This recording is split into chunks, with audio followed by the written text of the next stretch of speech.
Attends, Et de voilà. partager l'écran. Alors, nous allons débuter. Donc, première étape fondamentale, et j'insiste sur le mot fondamental, d'un dossier clinique de PAE, c'est la lecture de l'énoncé. Ça doit vous prendre du temps et vous devez avoir un brouillon à côté et vous devez noter des choses. Et ça, c'est essentiel pour ne pas oublier des points, parce que vous l'avez bien vu sur ce dossier notamment, ça part sur un jeune qui est plutôt stable.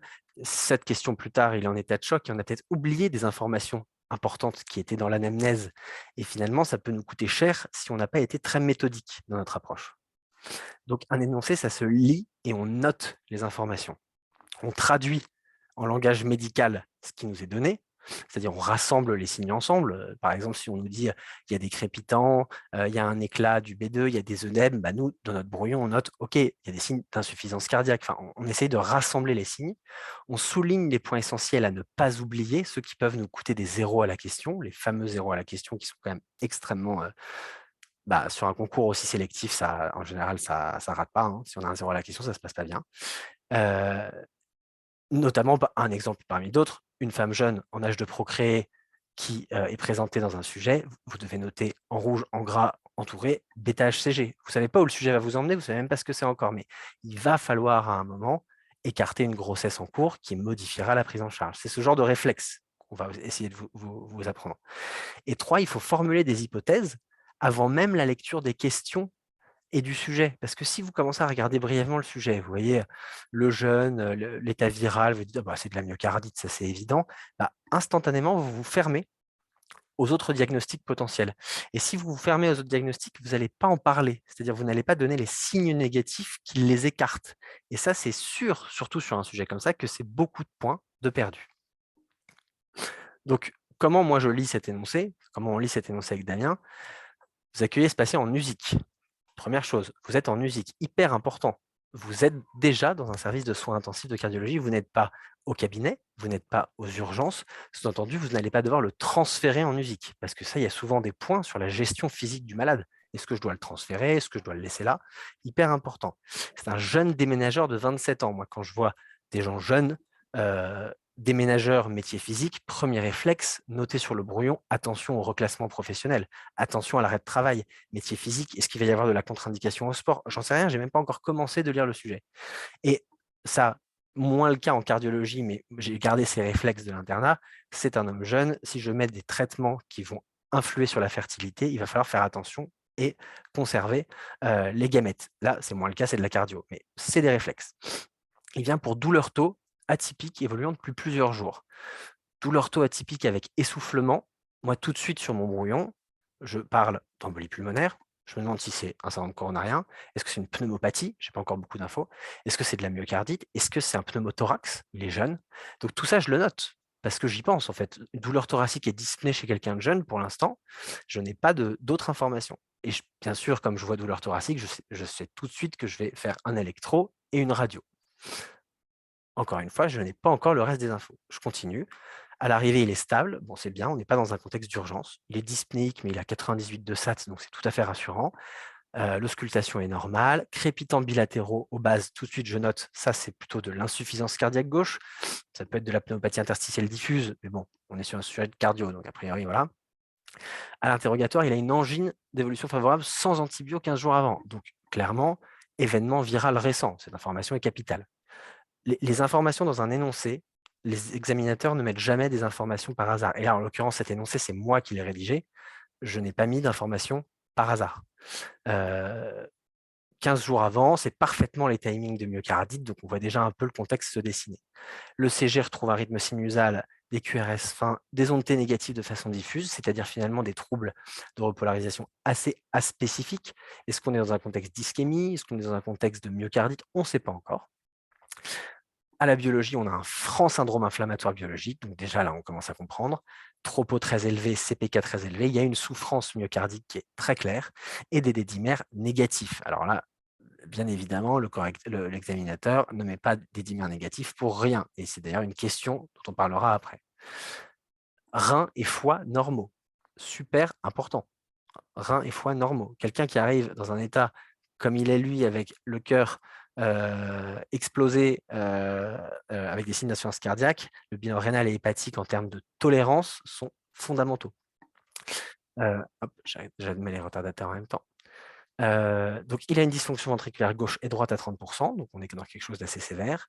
L'hypokinésie diffuse est un élément important, parce que ce qui est diffus est moins évocateur d'ischémie. La veine cave inférieure est dilatée peu compliante. Ça veut dire quoi, ça? En langage médical, ça veut dire hypervolémie. Donc, à un moment, peut-être que les diurétiques vont m'être demandés. Et devant la persistance de la douleur, c'est assez logique. On vous mâche un peu la réflexion. Il est envoyé en choro parce qu'on suspecte un événement ischémique et il n'y a pas de lésion.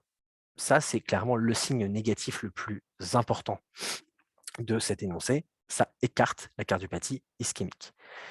Donc, vous voyez, avant même d'avoir commencé le dossier, avant même d'avoir regardé les questions, je sais exactement où je vais partir, mais je sais aussi quels sont les autres diagnostics auxquels j'ai pensé. Le pneumothorax, la pneumopathie, la cardiopathie ischémique, et quels sont les éléments qui ont été en défaveur. Donc ça, je vais en parler juste derrière. Vous voyez, finalement, c'est un homme jeune, travail physique, je pense tout de suite à l'aspect professionnel, douleur dyspnée, contexte viral récent. Il faut toujours penser aux causes les plus urgentes et les plus fréquentes. Plus urgente, par exemple, dissection aortique. Plus fréquente, cardiopathie ischémique. Même s'il a 27 ans, toujours penser à la cardiopathie ischémique devant des douleurs thoraciques, ça, je ne vais pas vous l'apprendre. Les signes négatifs sont aussi importants que les signes positifs dans une réponse pour la PAE. C'est-à-dire, ce n'est pas parce qu'on vous dit que la coronarographie est normale et donc vous vous dites, bon, bah, c'est donc une myocardite. Il faut bien évidemment justifier en disant, je pense à la myocardite parce que j'ai pu écarter les autres diagnostics grâce aux informations que l'énoncé m'a données. Donc, vous voyez, si je liste un petit peu les possibilités diagnostiques en bas, pneumothorax, EP, pneumopathie infectieuse, cardiopathie ischémique, myopéricardite, dissection aortique, bah, pneumothorax, non. Il y a une auscultation qui dit des crépitants bilatéraux, c'est en défaveur. Le P, non. Les dédimères sont négatifs. Pneumopathie infectieuse, bon, on ne sait pas s'il a de la fièvre. Il a un syndrome inflammatoire. Moi, c'est une question que je me pose en lisant cet énoncé, c'est est-ce qu'il a de la fièvre? En tout cas, le tableau est peu évocateur, clairement. Cardiopathie ischémique, non. La choro est normale. Myopéricardite, A, clairement. Douleur, dysfonction VG, inflammation, tropo, J15 d'une infection, clairement, on y croit. Dissection aortique, plutôt non également. Bon, déjà, ça traîne depuis une semaine, donc on n'y croit pas beaucoup. Et ensuite, les dédimères sont négatifs. Je vous rappelle que les dédimères ont aussi une excellente valeur prédictive négative dans la dissection aortique. A priori, pas de péricardite parce que le CG ne montre pas grand-chose et il n'y a pas d'épanchement, donc on n'y croit pas trop. Pas de signe de gravité fondamentale, l'hémodynamique est stable, on vous le dit, le rein va bien, le foie va bien. Donc ce malade est stable. Première question, quel diagnostic évoquez-vous et pourquoi? Question au singulier. Attention, si deux propositions, c'est 0. Ça, c'était pareil à l'époque où on passait l'internat avec Damien. Si on vous demande un diagnostic, il faut vous mouiller, c'est un diagnostic. Et en revanche, on vous demande de justifier. Là, quand il y a une justification demandée sur un énoncé aussi riche que ça, vous pouvez être sûr qu'il va y avoir un paquet de points là-dessus. La justification est explicitement demandée, donc il va y avoir des points à la clé. Et dans le doute, de façon générale, et j'en reparle rapidement derrière, à moins qu'on vous dise de ne pas justifier, je vous conseille de toujours justifier. Si on vous dit de justifier explicitement, vous le faites de façon très détaillée. Si on ne vous en parle pas du tout, vous le justifiez même brièvement pour être sûr de valider les points. Et si on vous dit sans justifier, bon, bah, bien sûr, vous ne justifiez pas. Ça, c'est exactement ce que je viens de vous dire. En gros, quand on vous demande un diagnostic, il doit toujours être justifié sauf mention contraire et il doit être complet. La maladie, sa localisation, droit, gauche, antérieur, étendu, machin, constitué. Est-ce qu'il est grave? Est-ce que c'est aigu ou chronique? Est-ce que ça complique quelque chose ou non? Je vous mets un exemple en dessous, mais pneumothorax compliqué de choc, c'est peut-être 3 points sur 10 à une question de diagnostic. Alors que les 10 points, c'est pneumothorax droit, complet, compressif, compliqué d'un état de choc droit obstructif chez un patient BPCO. C'est un exemple, hein, bien évidemment, ça n'a rien à voir avec la choucroute. Mais ça vous donne un exemple de j'ai le diagnostic, mais pourtant, je n'ai pas les points. Et c'est souvent ce qui arrive aux candidats à la PAE, ils ont le diagnostic, mais ils n'ont pas tous les points. Et nous, c'est là-dessus qu'on travaille. Donc là, le diagnostic ici, c'est une myocardite manifestement virale. Alors, on n'a pas la preuve à 100%, mais il a une infection virale résolutive il y a 15 jours, a priori, on est dedans. Donc, myocardite virale aiguë, on est à une semaine, c'est aigu, compliqué d'insuffisance cardiaque, on vous donne les signes cliniques, sur quoi? Sur une avec une dysfonction biventriculaire. Ce n'est pas simplement le VD, ce n'est pas simplement le VG, c'est les deux ventricules, sans défaillance hémodynamique. Et c'est fondamental de le dire. Pourquoi c'est fondamental de le dire? Parce qu'il faut toujours se rappeler que le correcteur, il travaille aussi à l'hôpital, tout comme vous. Et si l'urgentiste vous appelle pour vous dire « j'ai une myocardite », en fait, ça veut rien dire. Vous avez besoin de plus d'infos. Elle est aiguë, elle est chronique, il est comment le malade? Il est bien ou il est en insuffisance cardiaque? Est-ce qu'il est en choc? Moi j'ai l'angoisse de la myocardite aiguë chez le jeune qui devient fulminante. Donc, les questions vont tout de suite s'orienter sur est-ce qu'il est stable sur le plan hémodynamique? Donc, ça doit être bien évidemment au premier plan. Le diagnostic complet, c'est celui-ci. Je ne vous dis pas que tous les points étaient sur chacun des termes. Peut-être que là, dans cette grille de correction-là, peut-être qu'ils ont décidé de mettre les points sur myocardite virale. C'est tout. Mais si le sujet est fait 1000 fois par 1000 correcteurs différents, je pense que vous aurez toujours tous les points avec cette correction-là. Et la justification, elle doit être extrêmement structurée. Pour deux raisons. Un, parce que les correcteurs corrigent beaucoup de copies, et donc ils veulent voir les mots-clés rapidement. Entre deux personnes qui ont le même niveau et qui ont mis exactement les mêmes informations, quelqu'un qui a bien organisé sa réponse et qui a mis les informations en avant aura plus de points que quelqu'un qui a mis les mêmes informations, mais dans un énorme pavé hyper difficile à lire. Pourquoi? Parce que les correcteurs sont des êtres humains et qu'à la 37e copie, s'ils voient un texte horrible à lire, ils vont chercher un peu les points, mais ils peuvent en oublier. Donc, il faut leur mâcher le travail. Donc, pourquoi j'ai pensé à la myocardite? Le terrain, c'est un homme jeune. On sait que les myocardites touchent plus les hommes jeunes. L'anamnèse, infection virale récente. La clinique, douleur thoracique atypique d'évolution de moins de 3 mois pour le côté aigu. L'ECG, trouble de la repolarisation diffus aspécifique. La biologie, tropo, CPK et syndrome inflammatoire. Pourquoi insuffisance cardiaque? Donc, vous remarquez, je justifie les termes, finalement, de mon diagnostic. La myocardite aiguë virale, je la justifie en haut. Insuffisance cardiaque, pourquoi? Parce qu'il est dyspnée YHA, qu'il a des signes d'insuffisance cardiaque gauche, crépitant bilatéraux aux bases, qu'à l'écho, il a une dysfonction bivée avec une atteinte non segmentaire, ce qui est plutôt en faveur de la myocardite, et qu'il est en hypervolémie avec la veine cave dilatée. Pas de défaillance hémodynamique parce que les bilans rénal et hépatiques sont normaux et que la clinique est normale, on ne vous donne pas de pression, on vous dit juste qu'il va bien. Et si vous vous arrêtez là, je peux vous assurer que vous avez la moitié des points à la question. Alors que pourtant, vous avez bien justifié. Et c'est là où j'insiste. Alors, attention. Alors là, il y a Attention. un petit micro qu'il faut couper, s'il vous plaît. Ouais, docteur Walid. Alors, attendez. On va le couper, Désactiver là. le son. Possible, ça. Ouais, c'est bon, je crois que je l'ai recoupé. Normalement, c'est bon. Donc, oui, là où je voulais en venir, vous pouvez être sûr qu'il y a la moitié des points sur les signes négatifs. C'est-à-dire pourquoi ce n'est pas autre chose. Toute douleur thoracique avec élévation de troponine, jusqu'à preuve du contraire, c'est une cardiopathie ischémique, c'est un syndrome coronarien. Donc, il faut bien dire pourquoi on a écarté le reste. La choro est normale, on écarte l'ischémie. Les dédimères sont normaux, on écarte le P et la dissec. L'auscultation pulmonaire est en défaveur d'une pneumopathie ou d'un pneumothorax. Le péricardé sec est en défaveur d'une atteinte péricarditique. Je ne pense pas qu'il y avait des points sur le côté péricardite et pneumopathie, mais en revanche, dédimères et choro, vous pouvez être certain qu'il y avait des points là-dessus. Encore une fois, les signes négatifs sont aussi importants que les signes positifs. Pourquoi c'est ça? Pourquoi ce n'est pas autre chose? Question 2. Quelle information tirez-vous des dédimères chez ce patient? Quelle information, encore une fois, au singulier? La lecture est très importante. Sinon, on aurait pu faire une réponse fleuve, mais c'est au singulier. Donc, c'est un jeune avec une douleur, une dyspnée, une dilatation des cavités droites à l'écho.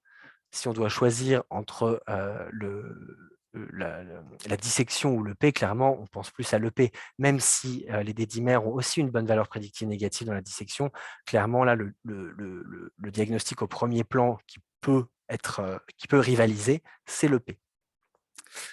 La négativité des dédimères permet d'écarter, et il faut qu'il y ait ce terme, d'écarter une pathologie thromboembolique pulmonaire aiguë ou une embolie pulmonaire. Vous l'écrivez comme vous voulez, mais il faut que ce soit vraiment explicité le côté écarté. Après, vous pouviez justifier, parce qu'ils vous disent quelle information au singulier, mais ça ne veut pas dire de ne pas justifier. Vous dites que ça permet d'écarter une EP, ça c'est l'information. Pourquoi?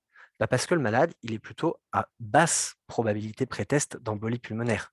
Si on fait le score de Genève rapidement, il a la fréquence cardiaque au-dessus de 94, et puis c'est un peu tout, donc il est plutôt dans une probabilité basse. Et en effet, dans le contexte de suspicion d'embolie pulmonaire, et a fortiori si la probabilité pré-test est faible, on sait que la négativité des dédimères a une excellente valeur prédictive négative. Le terme valeur prédictive négative doit évidemment être écrit dans cette réponse parce que c'est ça qu'on a, c'est l'intérêt des dédimères, c'est la valeur prédictive négative. Je mets à titre indicatif, mais c'est plus de 95% de VPN dans la plupart des essais. Donc moi, j'aurais structuré ma réponse comme ça.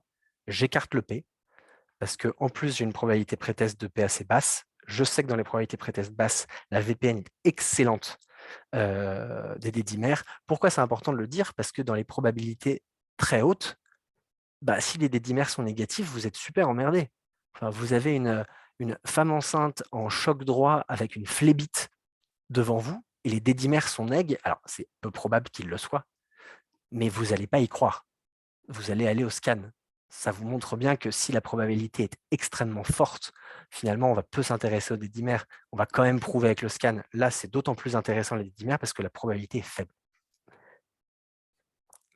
Question 3. Quelles sont les 3 étiologies principales de myocardite? Une fois de plus, question fermée. Ne jouez pas au filou à mettre 3 tirets mais 10 réponses. 3, c'est 3. Et en plus, les recommandations. Il n'y a pas vraiment de recommandations sur les myocardites. En Europe, il y a un texte qui est un peu vieux, qui, je pense, ne va pas tarder à être mis à jour parce qu'il y a un peu plus de connaissances depuis. Mais il y a le state of the art de l'ESC sur les myocardites et les maladies péricardites. Et vous voyez, le tableau est très clair. 3 étiologies, les causes, ils ont mis 3 rubriques. Infectieuse, dysimmunitaire, toxique. Donc, pour moi, la réponse, elle s'arrête là. Et je ne jouerai pas à mettre plein de tirets et plein d'exemples. 3 causes, 3 causes. Attention, le toxique est un peu traître pour ceux qui auraient eu envie de mettre iatrogène. C'est juste, mais c'est une sous-catégorie de toxique. Peut-être que ça a été bon, peut-être qu'ils l'ont validé, je n'en sais rien. Mais si vous mettez iatrogène, vous écartez le côté toxique type drogue, genre cocaïne, amphétamine ou autre. Ce n'est pas de la iatrogénie finalement, c'est simplement une exogénose. Donc le côté toxique englobe à la fois les traitements et à la fois les prises de substances illicites par exemple.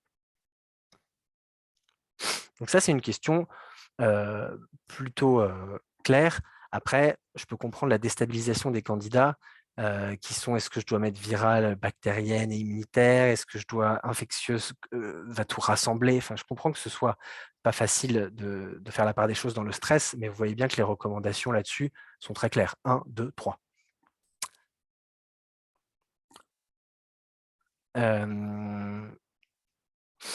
Je regarde les questions en même temps. J'ai parlé de la dissection aortique. J'ai parlé de la dissection aortique. Oui, c'est ce que j'allais Oui. dire. Elle a été évoquée quand même dans la stratégie diagnostique initiale. Ouais, je l'ai écarté avec bien sûr la présentation clinique qui est peu en faveur et les dédimères négatifs qui ont une excellente VPN également dans la dissection aortique. Donc ça, je l'ai écarté. Et vous voyez que dans ce cas, pour revenir sur les dédimères, encore une fois, c'est moi qui avais écrit le sujet et c'est quand même peu probable que les dédimères soient négatifs dans un sujet comme ça. Quelqu'un qui a 150 de CRP, qui est super inflammatoire, c'est improbable qu'il ait des dédimères négatifs. Dans la vraie vie, ils sont quasiment toujours positifs chez les gens très inflammatoires. On vous l'a vraiment donné comme information pour écarter ces diagnostics-là. Quel examen non invasif et quel signe permet de conforter le diagnostic de myocardite? Alors ça, c'est une question qui est... La première partie n'est pas difficile, la deuxième partie est difficile, je trouve. Encore une fois, question fermée. Un examen, un signe. Un examen non invasif. Donc déjà, vous écartez la biopsie endomyocardique, qui est l'examen, le gold standard, bien sûr, du diagnostic, mais qui est finalement réservé quand même pour les gens qui ont des dysfonctions ventriculaires pour lesquelles il y a de l'enjeu. Donc très vite, on sait que le diagnostic de référence, l'examen de référence, c'est l'IRM. Et là, attention, si vous mettez IRM, vous n'avez aucun point. C'est sûr. Une IRM de quoi? Et Avec quelle particularité? C'est une IRM myocardique, déjà, avec injection de gadolinium. Tout comme si on vous demande un examen pour l'embolie pulmonaire et que vous mettez scanner, ça ne vaut rien. C'est un angioscanner pulmonaire avec injection de produit de contraste iodé. Il faut le préciser parce que vous pouvez avoir un point sur IRM, un point sur myocardite, un point sur gadolinium. Et c'est quand même dommage de perdre des points là-dessus parce que si vous savez très bien que c'est l'IRM mais que vous avez noté IRM, c'est décevant de perdre des points. Et alors, le signe. Et alors ça, je trouve ça super difficile, honnêtement. Un signe, c'est dur, ce d'autant que les recommandations, enfin, c'est pas vraiment des recommandations, mais l'espèce de position paper de 2013 dit bien que l'IRM, c'est bien sûr l'examen de référence, mais que ça va être une association de choses. Un allongement du T2, qui veut dire œdème, bien sûr, c'est de l'inflammation, il y a de l'œdème. Un allongement du T1, un rehaussement précoce en T1, du gadolinium, qui veut dire un peu hyperémie et qui corrobore l'inflammation, et au moins du rehaussement tardif en T1 avec une distribution non ischémique, donc dans des localisations qui ne font pas cardiopathie ischémique. Donc vous voyez qu'en fait, il y a plusieurs signes, il n'y a pas un signe. Après, ce qui est intéressant en dessous, c'est qu'ils disent quand même que ce qui est le plus spécifique de l'atteinte cardiomyocitaire causée par l'inflammation, c'est le critère 3, c'est-à-dire le rehaussement tardif. S'il y a du rehaussement tardif avec une distribution non ischémique, c'est quand même très en faveur d'une myocardite. Ce d'autant que les dommages cardiomyocitaires, on les attend, a priori chez notre malade, qui a 30% de FE, on s'attend à trouver quand même une IRM très pathologique. Mais donc, vous voyez, on se retrouve finalement avec, est-ce que je dois parler du T2? Est-ce que je dois parler du rehaussement T1 précoce? Maintenant, vous avez probablement entendu parler de l'imagerie paramétrique avec le T1 mapping, le T2 mapping, qui font leur entrée un peu dans ces classifications, qui sont intéressantes pour voir les remaniements interstitiels et l'œdème. C'est déroutant comme question. C'est déroutant et je n'aurais pas pris le risque de mettre plein de critères parce qu'ils en demandent un. Si on prend la littérature plus récente, 2019, Jack, sur un peu la synthèse de l'IRM dans l'inflammation myocardique, ils le disent très bien. C'est les critères de Lake-Louise. C'est une association d'au moins un critère T2, qui globalement est l'œdème, avec au moins un critère T1 qui est en gros soit l'augmentation du T1, soit l'augmentation du volume extracellulaire, soit le rehaussement tardif en T1. Donc vous voyez qu'en fait, il n'y a pas qu'un signe. Après, quand vous regardez le petit schéma ici, vous voyez quand même que le rehaussement tardif a probablement la discrimination la meilleure avec le T1 mapping, ce qui explique, à mon sens, que c'était la réponse attendue. Donc, moi, ce que j'aurais proposé comme réponse, j'aurais pas joué à mettre tous les différents signes parce qu'ils en demandent un. Donc moi, je ne joue jamais dans ces réponses-là s'ils en demandent un, c'est un, et souvent, quand on en met deux, on a faux. Donc la question étant au singulier, le meilleur signe pour moi permettant de conforter le diagnostic, c'est la présence d'un rehaussement tardif du gadolinium au niveau myocardique, bien sûr, avec une distribution pas en faveur d'une étiologie ischémique, donc plutôt sous-épicardique ou médio-ventriculaire. Pour moi, c'est une question difficile parce que je me serais vraiment pris la tête sur est-ce que je parle du T2, est-ce que je parle du T1, est-ce que je prends le risque de mettre plusieurs signes. Et je ne sais pas comment ils ont noté. Honnêtement, je ne sais pas comment ils ont noté, mais ce qui est sûr, c'est que la question est au singulier. Question 5.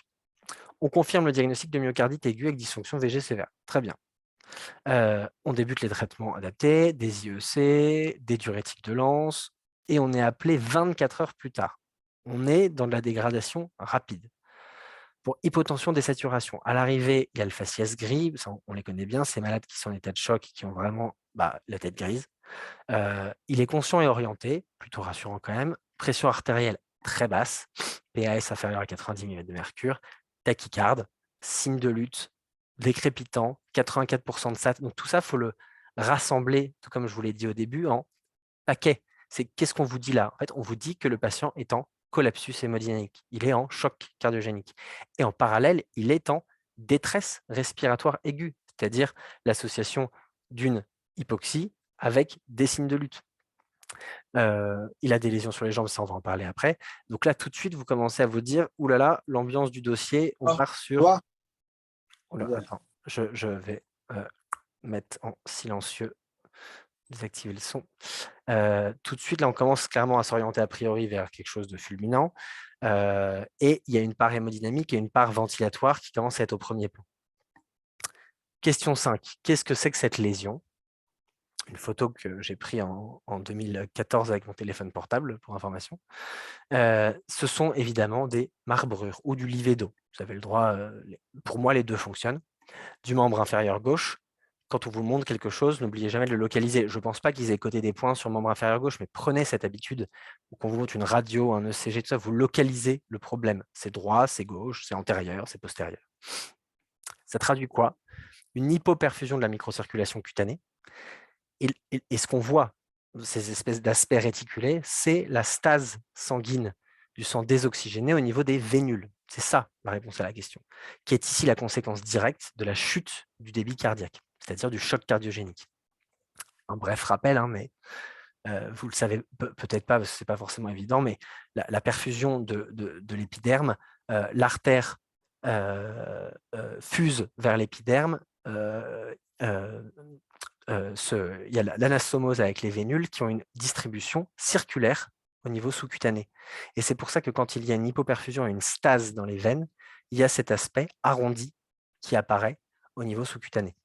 C'est pour ça, c'est un signe de gravité évidemment, parce que ça témoigne vraiment d'un collapsus vasculaire quand il est associé à un patient qui baisse sa tension et est tachycarde. Et dernière question que je corrige moi avant de laisser la parole à Damien, quels sont les signes cliniques d'épuisement respiratoire? Alors ça, c'est une question, attention, on ne vous parle pas du malade. Question générique. On ne vous dit pas chez ce patient quels sont les signes cliniques d'épuisement respiratoire. C'est de façon générale, en tout cas, il faut le comprendre, de façon générale, quels sont les signes cliniques d'épuisement respiratoire? C'est en fait une question de cours. Donc je pense que si on répond simplement avec ce qu'on voit dans l'énoncé qui est pas très riche, on passe à côté de beaucoup de points. Et finalement, la réponse plus complète, alors attention, parce qu'entre épuisement et signe de lutte, ce n'est pas tout à fait la même chose. C'est deux concepts différents, parce qu'il y a vraiment les signes de lutte et les signes d'épuisement qui sont les signes de faillite. Mais très honnêtement, je pense que dans un dossier comme ça, à titre personnel, j'aurais parlé des signes de lutte et des signes d'épuisement. C'est une question non limitative. Donc là, j'aurais vraiment rédigé de façon exhaustive. Et j'aurais parlé donc des signes de lutte, la polypnée superficielle, le recrutement des groupes musculaires inspiratoires et expiratoires avec tirage. Donc, on peut parler de l'expiration, du tirage des muscles accessoires, tout ça, vous connaissez. Et les signes de faillite qui sont vraiment les signes d'épuisement. La respiration abdominale paradoxale, le balancement, le fameux balancement, qui est la perte de la fonction diaphragmatique et qui est un signe de gravité. La cyanose, qui témoigne d'une hypoxémie profonde, souvent une SpO2 autour de 45-50 mm de mercure quand les gens sont cyanosés. Les signes neurologiques d'hypercapnie, glastérexis, troubles de la vigilance, confusion, agitation, troubles de conscience, qui sont des signes de gravité. Et bien évidemment, la bradypnée, qui est clairement le signe le plus grave, c'est l'hypoxie neurologique, c'est l'arrêt respiratoire imminent. Quand quelqu'un est en détresse respi et devient bradypnéique, vous l'avez peut-être déjà vu, c'est que globalement, dans les 3 minutes, ça va très mal se passer. Donc c'est un signe d'épuisement, c'est un signe de faillite. Et je termine ma partie, donc je laisse la parole à maintenant Damien. Donc j'annule mon partage. Merci. Alors, je mon petit diaporama. Et hop. Voilà. Bon, merci. Donc, je vous propose de continuer avec la 7e question. L'énoncé de cette 16e question, donc, on vous dit que vous réalisez une ETT, on va faire le même schéma, le même concept que ce que vous venez de faire avec Thomas.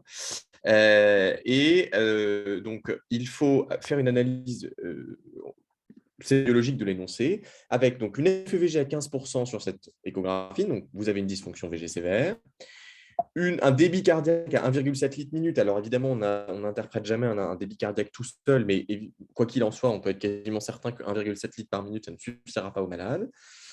Une fonction ventriculaire droite altérée, un péricarde sec, une veine cave inférieure très dilatée et non compliante, et puis un pH à 7,32, 4,1 mmol par litre de lactate. Donc, si on regarde juste en regardant l'énoncé, pour l'instant, on n'a même pas lu la question qui est la dernière phrase de ce paragraphe. Quand on repère les éléments en rouge, ce sont les éléments de gravité qui vont être utilisés ensuite pour justifier votre réponse. Vous avez donc un malade qui a une dysfonction biventriculaire sévère en surcharge hydrosodée, avec un tableau d'insuffisance circulatoire aiguë qui se manifestait, par exemple, par le livedo dont Thomas vient de vous rappeler la physiopathologie.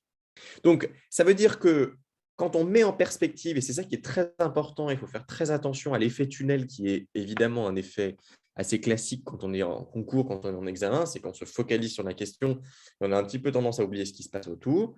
Et donc, ce qui va être évalué aussi, c'est votre capacité à mettre dans le contexte la question qui est posée, à la réintégrer dans le contexte global du cas clinique. Et on se souvient que c'est un malade qui est donc en état de choc cardiogénique sur une myocardite aiguë. Et donc, vous êtes face à un tableau d'état de choc persistant. On se rappelle que votre patient est donc marbré de la tête aux pieds. Donc, votre diagnostic actuellement, c'est donc un tableau d'insuffisance circulatoire aiguë à la faveur d'un état de choc cardiogénique compliquant une myocardite aiguë probablement virale avec une dysfonction biventriculaire dans les 24 heures de la présentation. C'est donc une myocardite fulminante. Alors, bien sûr, tout ça, ce n'est pas la réponse à votre question, c'est tout ce qui se passe dans votre tête, tout ce qui se passe sur votre brouillon et tous les liens que vous faites pour pouvoir faire la réponse. Vous voyez qu'on a déjà quasiment écrit une page de réflexion avant même d'avoir lu la question qui nous est posée. Et donc, sans aucune surprise, vous arrivez à anticiper ce que vous demande votre correcteur. On vous demande sur le plan hémodynamique, et j'entoure hémodynamique parce que c'est le mot le plus important de cette question, quelle mesure semble indiquer. Donc, on est dans le cadre d'une question de prise en charge. Donc, on se rappelle du contexte que je viens d'énoncer, c'est-à-dire celui d'une myocardite fulminante. Et toute question de prise en charge, vous verrez quand on fera les cas cliniques, d'une manière générale, que toute question de prise en charge obéira à la même logique de réflexion. C'est petit 1, qu'est-ce que je fais du patient? C'est-à-dire où est-ce que je le mets, quand, dans quelle temporalité, avec quel dispositif, comment je le traite et pourquoi je le traite. Donc, quelle est la maladie, quelle est la pathologie, quelle est la défaillance, comment je la traite. Et quand je dis comment je la traite, je suis précis sur les modalités de traitement, le mode d'administration, les posologies des médicaments usuels. Ce que je vais surveiller, ça découle évidemment du traitement, ça découle évidemment également de l'état clinique du malade. Plus le malade est grave et plus la surveillance sera rapprochée. Et enfin, j'anticipe ce qui va se passer après. Si le malade se dégrade ou qu'est-ce que je fais de mon malade dans les heures qui viennent. Attention, dans cette question, on vous demande sur le plan hémodynamique. Ça veut dire, ce que vous disait Thomas, c'est comme les questions fermées où on vous dit quelles sont les trois étiologies, quels sont les trois signes, quel est le signe clinique. Si vous sortez de l'hémodynamique, vous sortez du sujet. Et ça peut être pénalisé. Donc, qu'est-ce que je fais du patient? Eh bien, c'est une urgence thérapeutique. Vous l'avez tous repéré, vous devez le dire. C'est une urgence thérapeutique. Vous le transférez en musique ou en réanimation. C'est accepté de le transférer en réanimation puisqu'il est très grave. Alors, ça dépend des centres. À Mondor, on le mettait en musique, mais ça dépend des centres. Mais il faut que le correcteur comprenne que vous avez saisi la gravité de la situation. On poursuit la surveillance scopée, on le met au lit. Bon, a priori, il ne va pas se balader, mais ce qui va s'en dire va toujours mieux en le disant. Et puis, on est dans un tableau d'état de choc de défaillance hémodynamique. C'est un malade qui nécessite un monitorage hémodynamique invasif avec un cathéter artériel et une voie veineuse centrale, idéalement en territoire cave supérieure. Alors, j'ai souligné les éléments importants. On n'attend pas de vous que vous disiez nécessairement cave supérieure, sauf cas particulier. Mais là, dans la situation, ce n'est pas ça qui est important. Ce qui est important, c'est le monitorage hémodynamique du malade. Ensuite, deuxième point, comment je le traite et pourquoi je le traite? Eh bien, petit 1, et ça c'est très important, et c'est le premier PMZ qu'on va introduire ici, arrêter les traitements hypotenseurs. Je vous rappelle que le malade a été mis initialement, comme il était stable, sous IEC. Là, il y a la pression artérielle qui s'est cassée la figure, il a 67 de systolique, il est en grand bas débit, il est donc il est un peu trop vasodilaté. Donc là, pour le coup, il ne perfuse pas. Donc il faut évidemment arrêter les IEC. On ne poursuit pas. On ne va pas mettre un inotrope, voire un vasopresseur chez un malade qui est sous IEC. Les inotropes, on peut, mais s'il est déjà hypotendu, on ne va pas rajouter un vasopresseur pour pouvoir poursuivre les IEC. Ça n'a pas de sens. Donc, on arrête les traitements hypotenseurs et ça, c'est un PMZ. Alors, qu'est-ce que c'est qu'un PMZ? C'est un PAMI 0. C'est-à-dire que si vous avez oublié l'item, vous avez 0 à la question. Alors, c'est un peu sévère. Évidemment, là, l'objectif, ce n'est pas que tout le monde panique. là, c'est ce que nous, tous les PMZ que vous allez voir dans cette partie, dans ce dossier, c'est des PMZ que nous, on a implantés parce que nous considérons que les éléments qui se rapportent à ces PMZ sont des éléments d'une particulière importance à côté desquels vous n'avez pas le droit de passer. Alors, je pense que le jour du concours, Thomas ne me contredira pas, je pense que le jour du concours, déjà, il n'y en a pas autant. Mais nous, notre objectif, là, on n'est pas le jour du concours, notre objectif, c'est de vous former et de vous faire acquérir les réflexes les plus élémentaires pour éviter de perdre des points. Et donc, vous en aurez beaucoup plus chez nous qu'au vrai concours. Ça vous marquera peut-être un peu plus, mais au moins, on aura mis l'accent sur les éléments absolument indispensables. Donc, vous allez en voir quelques-uns. Bien sûr, comme on n'a pas la correction officielle, on ne peut absolument pas vous dire que si c'était des PMZ qui existaient le jour du cas clinique. Mais en tout cas, ce sont des éléments sur lesquels on souhaite insister. Donc, vous allez traiter l'état d'insuffisance circulatoire par un support inotrope par dobutamine sur la voie veineuse centrale, et puis par un support vasopresseur, puisque le malade est en plus hypotendu, par de la noradrénaline sur une voie veineuse centrale. Vous avez les éléments des recommandations qui se rajoutent ici sur… Alors, je n'arrive pas à mettre mon pointeur, c'est bizarre. Pointeur laser, voilà. Les éléments qui se rajoutent, des recommandations, et vous disent que globalement, le malade qui est en choc, il faut considérer les inotropes, éventuellement des vasopresseurs, qu'il faut traiter, le malade est en grande surcharge, c'est absolument pas antinomique de dépléter un malade qui est en choc cardiogénique, vous le savez bien, le malade est en grande surcharge hydrosodée. L'hypotension artérielle n'est absolument pas une contre-indication à la déplétion, puisqu'il a une défaillance droite sévère. Donc, en fait, il ne s'améliorera jamais tant que la post-charge de son ventricule droit, la précharge du ventricule droit sera aussi élevée. Donc, il faut diminuer l'état de surcharge hydrosodée par des diurétiques de lance à forte dose. Quand on pense diurétique de lance, on pense systématiquement supplémentation potassique. Il faut que ce soit un réflexe. Vous le savez, vous le faites dans la vie quotidienne. Il faut que ça apparaisse également dans votre cas clinique. Et enfin, bien sûr, le malade est alité en situation aiguë, on est en cardiologie, en soins intensifs, on n'oublie pas la prophylaxie de la maladie thromboembolique veineuse. Les deux recommandations, vous voyez dans le traitement du choc cardiogénique de grade 1, paradoxalement, c'est les diurétiques en IV et la prévention de la maladie thromboembolique veineuse. Donc, ce sont des éléments qu'il ne faudrait pas oublier. Donc ça, on a fait qu'est-ce que je fais du patient, c'est une urgence, on le met en réa. On a fait comment je le traite et pourquoi je le traite. Troisième point, excusez-moi, les animations sont un petit peu longues. Qu'est-ce que je surveille? Eh bien, ça découle, le malade est en état de choc, on va le dépléter, il est sous inotrope. Donc, la surveillance, elle est assez stéréotypée. Elle sera clinique et biologique. Et c'est toujours la même réponse. Quand on vous demande la surveillance, c'est toujours clinique et biologique, ou quasiment, sauf certaines situations où c'est uniquement clinique ou uniquement biologique dans certains traitements, ce qui est assez rare en cardiologie. Et on surveille d'abord l'efficacité par la régression des signes d'hyperfusion périphérique, par la régression des signes de surcharge, donc on va évaluer la diurèse et éventuellement la présence d'œdème des membres inférieurs. L'amélioration de l'hémodynamique, et donc ça c'est la triade classique, pression artérielle, fréquence cardiaque, diurèse, mais également le lactate, il est recommandé dans le choc cardiogénique un monitorage au moins horaire du lactate à la phase aiguë, le temps que la situation se stabilise. La SCVO2 si vous avez l'habitude de l'utiliser. L'amélioration de l'état respiratoire, n'oubliez pas que votre malade est en détresse respiratoire, il ne faut pas oublier de surveiller ce point-là. C'est pour ça que je vous disais initialement de bien toujours remettre la question dans le cadre général de votre cas clinique. Et puis, vous allez surveiller la tolérance. Vous mettez un inotrope potentiellement rythmogène, donc vous allez évidemment surveiller la survenue de troubles du rythme supraventriculaire ou ventriculaire. Et puis, vous avez mis des diurétiques probablement à forte dose, ce qui va nécessiter une surveillance de la kaliémie. Enfin, dernier point, j'anticipe la suite. Qu'est-ce que je fais du malade si jamais il ne s'améliore pas? C'est une question de prise en charge hémodynamique. Il faut évidemment mentionner le fait que vous êtes face à une myocardite aiguë fulminante et que si le malade ne s'améliore pas rapidement sous inotrope, il va falloir discuter d'une assistance circulatoire. Alors là, j'ai mis un 0 à la question qui est le ballon de contre-pulsion, puisqu'on vous dit maintenant que le ballon de contre-pulsion n'a plus aucune indication, donc c'est un dispositif qu'il faut oublier. Alors, je vois qu'il y a peut-être quelques questions. Je vais juste me mettre, Thomas, je ne sais pas s'il y a des questions. Non, c'était la réponse, tu as répondu juste après. C'était n'est-il pas judicieux d'évoquer l'assistance? Mais en fait, tu Voilà. l'amènes. C'est tout à fait judicieux, vous avez tout à fait raison. Et donc, c'est le quatrième point. Alors, attention, intubation, ce n'est pas une mesure hémodynamique et je vous ai remis la recommandation 2021.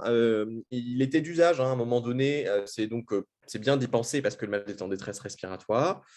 de dire que les malades qui font un choc cardiogénique sévère, on va les intuber pour diminuer la consommation en oxygène du diaphragme, et même d'une manière générale, mettre un petit peu le muscle respiratoire au repos.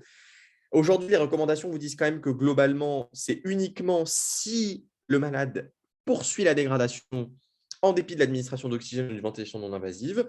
Donc, à la limite, c'est plutôt d'abord de la ventilation non invasive et ensuite de l'intubation. Mais ce n'est pas à proprement parler une mesure hémodynamique, même si effectivement, on peut baisser un peu la précharge du VG avec les pressions intrathoraciques. Mais je pense, moi personnellement, je n'en aurais pas parlé parce qu'on vous demande des éléments d'hémodynamique et que je pense que si on évoque l'intubation, on est un peu en dehors du sujet. Damien, les gens veulent revoir brièvement la slide de surveillance Alors, qui était juste avant. ah bah oui, bah, j'ai peut-être passé un peu vite, mais Et la comme ça, dia de surveillance, voilà, je vous la remets ici. Attendez, hop, excusez-moi, parce que tout est un peu long. C'est là. Donc, hop, je réponds en même temps. Oui, pour la kaliémie, je voilà. pense que oui, même si la question est hémodynamique, les traitements diurétiques font partie de la gestion hémodynamique. Le classique, c'est qu'il pisse 4 litres sur 24 heures et qu'on est très embêté à courir derrière la kaliémie. Donc, il faut le mettre dans la surveillance, même si elle n'est pas hémodynamique purement, elle découle vraiment du traitement. Tout à fait d'accord avec la réponse de Issad. Alors, voilà, c'est bon, je pense que tout le monde a dû voir là. Je n'ai pas grand-chose à recommander là-dessus, sur la surveillance. C'est essentiellement l'hémodynamique, l'état respiratoire et puis la tolérance des traitements que vous allez mettre. Il faut quand même rester un peu logique. Alors, question 8. Ça, c'est une question de cours, à peine déguisée. Quelles sont vos observations concernant les gaz du sang? Donc, on va commenter d'abord la question. C'est une question qui est facile d'un point de vue sur le papier, mais attention, l'effet tunnel, on se précipite sur la réponse, on ne justifie rien et on n'a pas les points. Donc, comme pour tous les examens paracliniques, on observe puis on conclut, et donc les observations doivent être justifiées. Un exemple assez typique, quand on débute avec ce type de cas clinique, et c'est normal, c'est de se dire PO2 égale 59 mm de mercure, donc hypoxémie, ou PCO2 égale 33 mm de mercure, donc hypocapnie, sans mettre le seuil. Vous devez montrer vos connaissances et vous devez montrer que vous avez compris que la valeur mesurée chez le patient est inférieure à la valeur seuil et que donc vous en déduisez l'élément. Donc, vous avez un bicarbonate inférieur à 20 millimoles par litre. C'est une acidose d'origine métabolique. Alors là, il y a une petite coquille. Hop. C'est une acidose d'origine métabolique. Si vous mettez juste 16 millimoles par litre, ça ne veut rien dire. Il faut mettre le seuil. Un pH inférieur à 7,38. Alors là, j'ai fait de manière très, on va dire, rigoureuse et pointilleuse. Il y a une acidémie à partir du moment où vous avez un pH inférieur à 7,38. Et donc, c'est une acidose lorsque vous avez des bicarbonates qui sont baissés. Un lactate supérieur à 2, donc il y a une hyperlactatémie, une hypoxémie parce que la PaO2 est inférieure à 80 mm de mercure, une hypocapnie parce que la PaCO2 est inférieure à 38 mm de mercure. Vous avez défini un par un les éléments de ce gaz du sang. On en déduit donc qu'il s'agit d'une acidémie par acidose métabolique d'origine lactique, accompagnée d'une hypoxémie en rapport avec l'œdème pulmonaire et d'une hypocapnie en rapport avec l'hyperventilation. Donc, c'est-à-dire qu'il n'est pas encore épuisé, que la capnie est anormale, mais dès que la capnie deviendra normale, il sera probablement épuisé.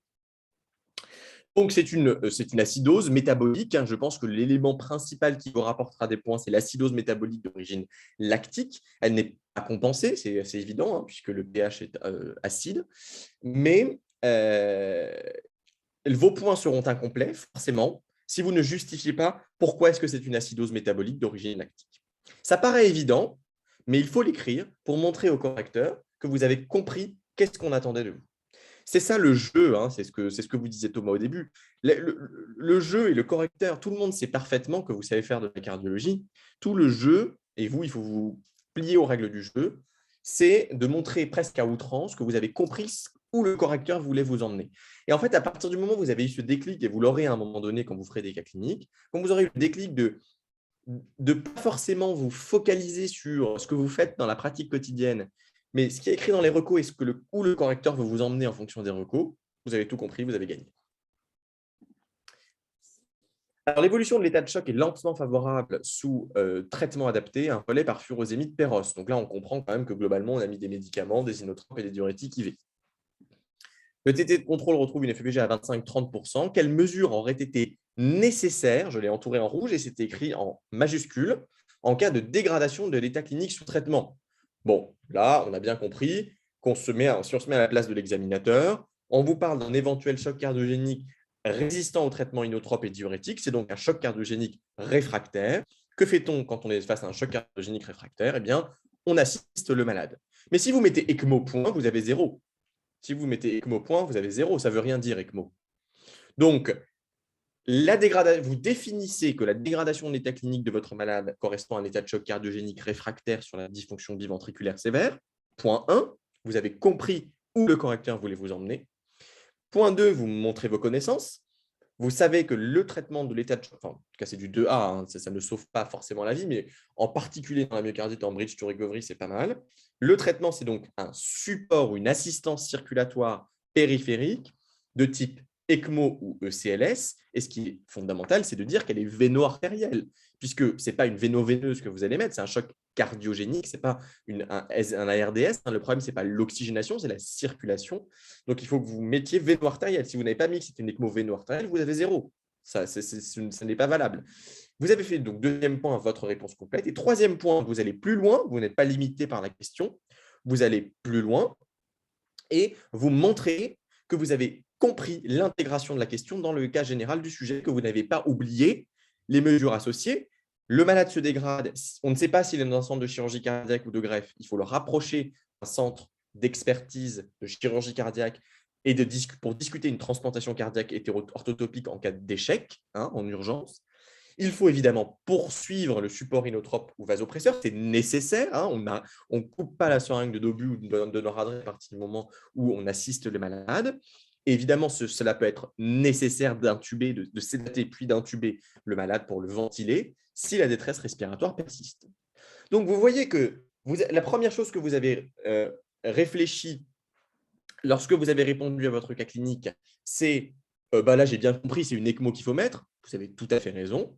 Mais la différence entre deux personnes qui ont compris qu'il faut mettre ECMO, il y en a un qui écrit ECMO, il n'a pas les points, et l'autre qui écrit tout le blabla qu'on vient de mettre, il a tous les points. Et pourtant, les deux ont parfaitement compris qu'il fallait mettre l'ECMO. Donc, voilà ce qui est important pour la réponse à cette question. Donc, ça, c'est juste pour vous rappeler que tout ceci s'intègre dans les recommandations. Donc, vous voyez que les inotropes et les vasopresseurs sont de la classe 2B, et donc, c'était la question précédente. Et il faut, d'une manière générale, discuter de manière assez rapide et éventuellement, lorsque le malade ne s'améliore pas, vous voyez qu'il y a un deuxième step, c'est clairement là-dessus qu'on était, c'est support ventilatoire, donc intuber le malade éventuellement, et puis l'assistance circulatoire mécanique. MCS, c'est assistance circulatoire mécanique.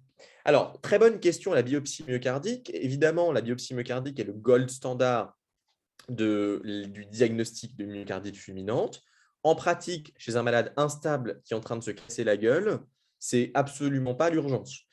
Si vous pouvez la faire, je ne sais pas dans quelle raison, si vous mettez l'ECMO, vous pouvez la faire en même temps, bien sûr, mais perdre du temps à faire une biopsie myocardique, ça ne change rien au diagnostic en pratique, puisque le malade est en choc cardiogénique réfractaire. Donc, on ne va pas avoir une vraie plus-value sur la biopsie myocardique. Et puis surtout, ça peut faire perdre du temps. Et puis, il y a des risques. Ce n'est pas sans risque. Donc, je pense que dans ce contexte de myocardite fulminante, la biopsie myocardique est inutile. Je ne sais pas ce que tu en penses, Thomas, mais je pense que… Le diagnostic est un peu téléphoné et je pense que s'il y a une oui, c'est ça. fenêtre, Je suis pas sûr que s'il y a une fenêtre, elle sera faite. Si le patient est stable sous ECMO, probablement qu'il sera c'est biopsié ça. pour voir, mais ce n'est pas l'urgence, quoi. C'est pas quelque chose, en tout cas, qui est nécessaire à l'heure actuelle. Alors, nous avançons maintenant à la question numéro 10. Et il y a 3 mots-clés dans cette question. Les 3 mots-clés, c'est quelles sont les mesures indispensables dans le cas du traitement médicamenteux de fond de M. L en cas de stabilisation. Donc, le médicament de fond indispensable chez un malade stable. C'est une question de cours, à peine déguisée. C'est une dysfonction VG sévère, on vous dit qu'il est stable et on vous demande les médicaments. Donc là, alors c'est pareil, je vous ai mis un 0 à la question pour tout traitement non médicamenteux. Je ne sais pas si c'était le cas le jour du concours, évidemment, mais peu importe, j'ai envie de dire peu importe, on vous demande des traitements médicamenteux. Ne faites pas de zèle, ne faites pas le filou, comme vous disait Thomas. Si on vous demande des traitements médicamenteux, vous mettez des médicaments. Et ce qui n'est pas un médicament ne doit pas se trouver sur votre copie. Donc là encore, vous allez structurer votre réponse, mettre le traitement de l'insuffisance cardiaque. On va en reparler, je vais vous montrer les recommandations. Mais globalement, maintenant, en 2021, on vous dit qu'il faut tout mettre.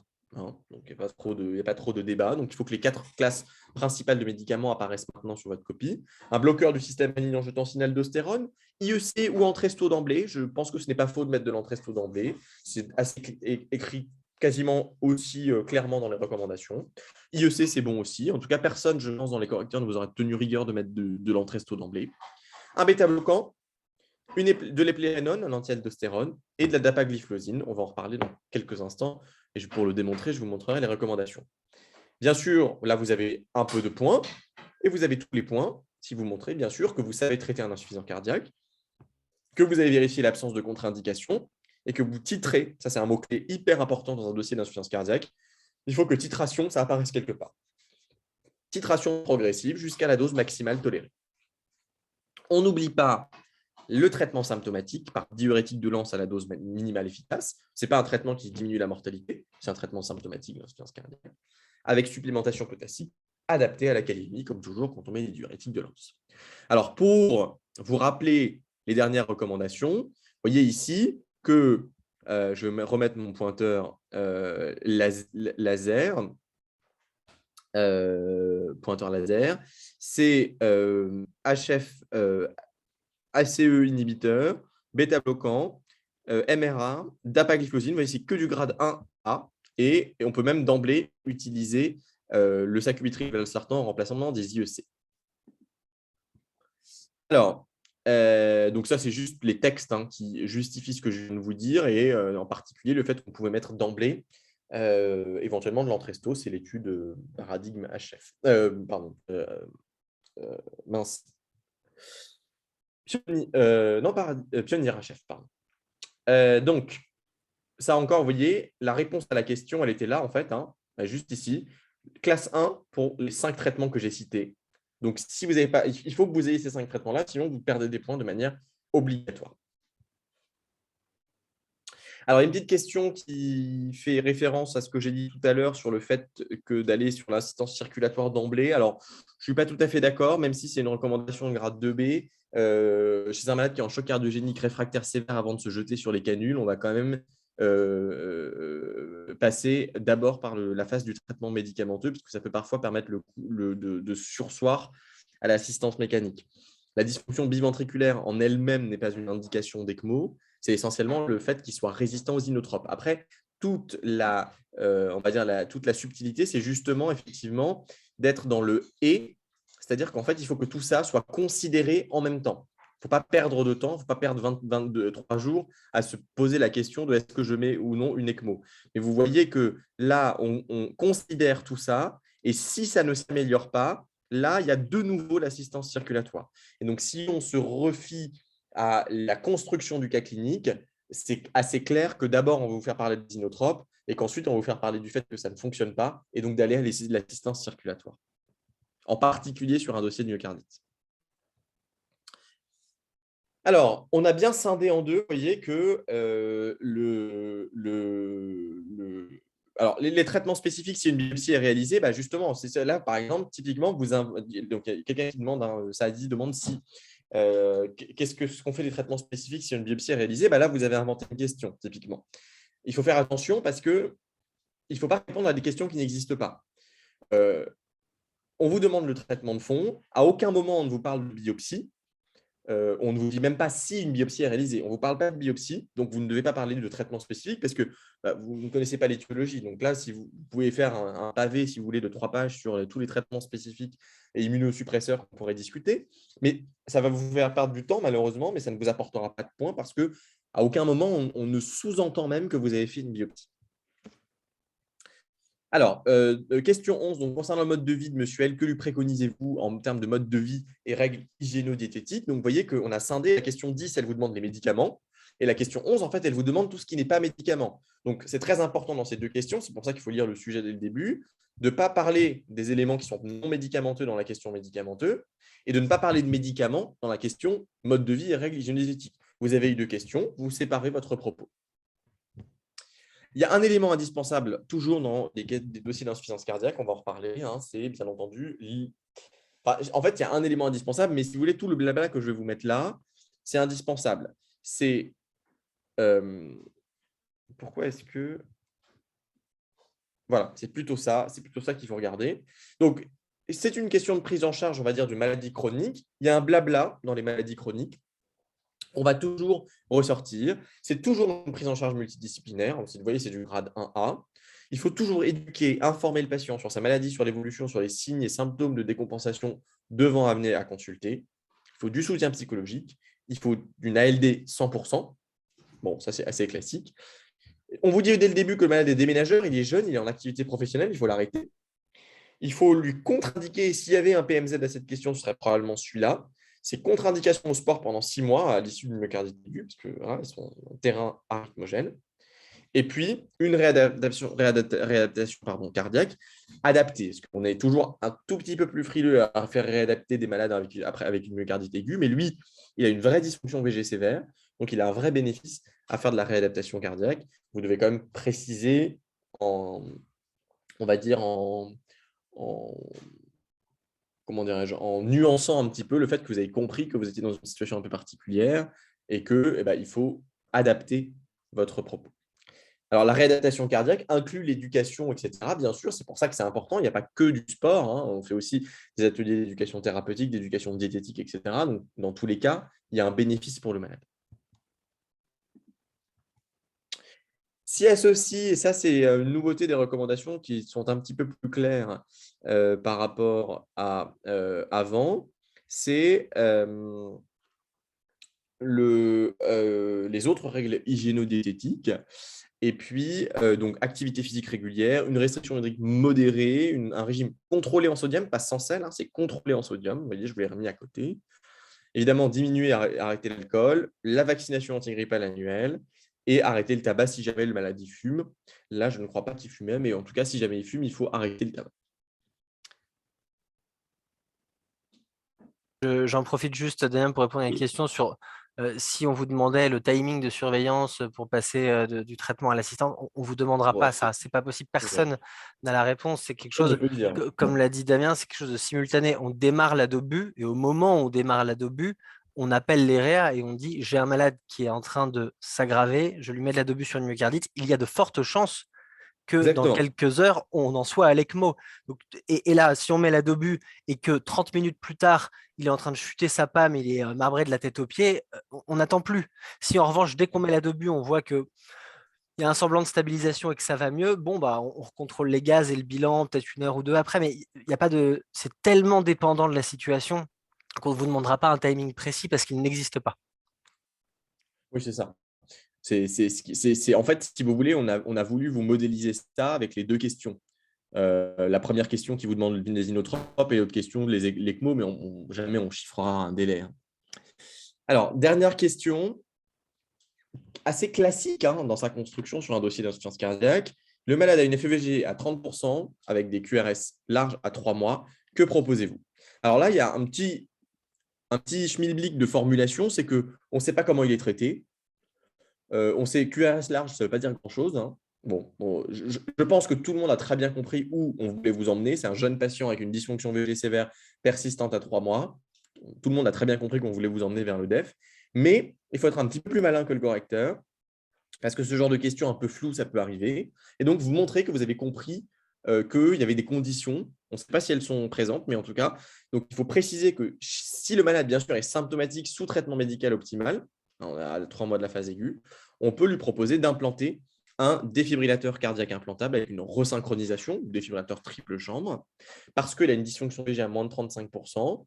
Des QRS larges, c'est tout ce qu'on vous donne comme info, mais a priori, il y a toujours un bloc de branche, on ne sait pas très bien, et qui persiste à 3 mois d'un traitement médical optimal. C'est ce que vous supposez, mais comme vous l'avez supposé, vous avez indiqué au préalable que vous avez cette supposition-là. Bien sûr, ceci se fait, on parle d'une procédure, on a toujours le réflexe. Procédure, c'est pas de contre-indication, information sur les bénéfices et risques, recueil du consentement, éventuellement consultation d'anesthésie, bilan préopératoire et mode opératoire, anesthésie locale et ou neuroleptalgésie. Ça, c'est votre package de procédure. Donc, vous voyez, vous avez, on va dire, 50% des points parce que vous avez trouvé qu'il fallait mettre un défibrillateur implantable, comme tout le monde. Vous avez 25% des points parce que vous avez quand même précisé que c'est si le malade est symptomatique, donc vous avez compris que la question était floue et que vous avez montré que vous saviez qu'il y avait des conditions quand même qui devaient être respectées pour avoir un DEF. Et vous avez les 25% supplémentaires qui feront toute la différence et qui feront que vous serez lauréat des EVC. C'est que vous avez complété le fait que on va dire 20%, que vous avez complété que le fait que la procédure était une procédure interventionnelle qui nécessite un petit cadre, l'information et le consentement notamment. Et là, les 5% qui font que vous allez être major, c'est vous avez compris que vous montrez que vous avez vu que vous n'aviez pas d'informations sur le traitement du malade.